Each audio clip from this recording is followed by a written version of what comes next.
নমস্কার বন্ধুরা, আজকে জামাই ষষ্ঠীর বাজার। কিন্তু জামাই ষষ্ঠীর যেন মেলা শুরু হয়ে গেছে মেদিনীপুর শহরের প্রান্তে থাকা এই গান্ধীঘাট এলাকাতে। কোনো উপলক্ষ বা কোনো বড় মেলার আয়োজন অবশ্য এখানে হয়নি, কিন্তু জামাই ষষ্ঠীটা পুরো একদম জমিয়ে ফেলেছে এই গান্ধীঘাট এলাকা। বেশ কিছুদিন এই ফোয়ারা বা রঙিন আলোর যে ফোয়ারা তা বন্ধ ছিল, সেটা চালু করে দেওয়া হয়েছে আজকে। আমি একবার দেখানোর চেষ্টা করছি আমার দর্শক বন্ধুদের যে কি হয়েছে এখানে। মানুষের ভিড় দেখুন। এই সেই রঙিন আলোর ফোয়ারা, যা বহুদিনের প্রস্তাবিত পৌরসভার পক্ষ থেকে। এক ঝলকে দেখলে যেন মনে হবে কোনো বিদেশের জায়গা। জামাই ষষ্ঠী উপলক্ষে বিশেষভাবে আয়োজন করা হয়েছে। একেবারে আজকের দিনটা চালু করে দেওয়া হয়েছে। সুন্দর রঙিন আলোর ফোয়ারা সন্ধ্যে থেকেই চালু হয়ে গেছে। আধুনিক গানও বাজছে। মেদিনীপুর শহরের গান্ধীঘাট এলাকা কংসাবতী নদীর ওপরে সন্ধ্যাটা এই জামাই ষষ্ঠীর দিনে সমস্ত কাপলরা ভালোই এনজয় করছে। শহরের মাঝে একটা রীতিমতো বিনোদন কেন্দ্র হয়ে গিয়েছে এটি। বহু মানুষ ভিড় করেছেন এখানে। যারা বহু মানুষ পরিবার নিয়ে এসেছেন একটু উপভোগ করার জন্য। গরমের সারাদিনের পর হালকা কুয়াশার মতো এই ফোয়ারা থেকে জল ছড়িয়ে পড়ছে, এই উপভোগ্য বিষয়টা।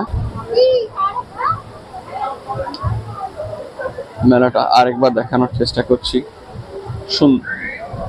সুন্দর রঙিন আলোর ফোয়ারাতে মেতে উঠেছেন সকলেই। ডান দিকে একবার দেখানোর চেষ্টা করছি। প্রচুর কুয়াশার মতো জল ছড়িয়ে পড়ছে চারদিকে। মিউজিকের সঙ্গে একটা উপভোগ্য মুহূর্ত এখানে। বিশেষ করে সেলফি প্রেমীরা তো বটেই। বহু মানুষ উপস্থিত হয়েছেন।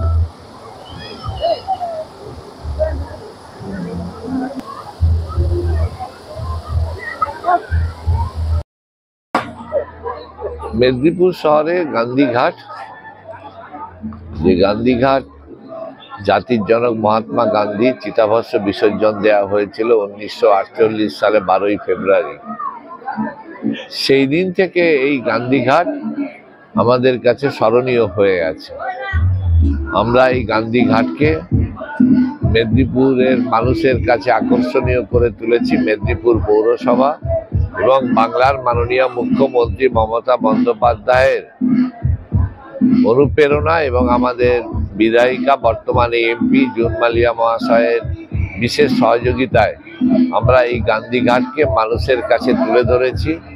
আমরা এখানে রাম সীতা হনুমানজির মন্দির করেছি। আমরা মানুষের কাছে নদীতে লাইট অ্যান্ড সাউন্ড সেটা চালু করেছি।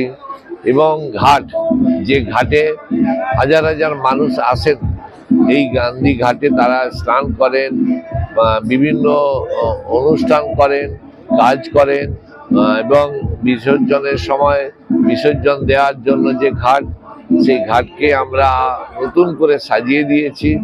এবং সর্বোপরি প্রতিদিন বিকেল 4টে থেকে রাত্রি 9টা পর্যন্ত এত মানুষের সমাগম হয়, এত মানুষ আসেন, বসেন, দেখেন এবং তারা এই সৌন্দর্য উপভোগ করেন।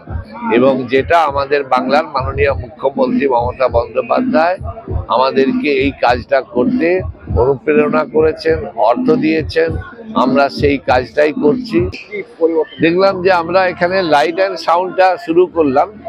এত মানুষ, হাজার হাজার মানুষ এখানে এসে তারা আনন্দ উপভোগ করলেন। এটাই আমাদের কাছে আনন্দের বিষয় যে মানুষ, বিশেষ করে যে এই গান্ধীঘাট যেটা অবহেলিত হয়ে পড়েছিল, একটা সময় গাঁজা মদ এবং এর জায়গায় পরিণত হয়ে গেছিল, আমরা সেটা মানুষের কাছে আকর্ষণীয়, দর্শনীয় এবং সৌন্দর্যায়ন করেছি, যার জন্য আমরা নিজেরা খুব গর্বিত মেদিনীপুর পৌরসভা।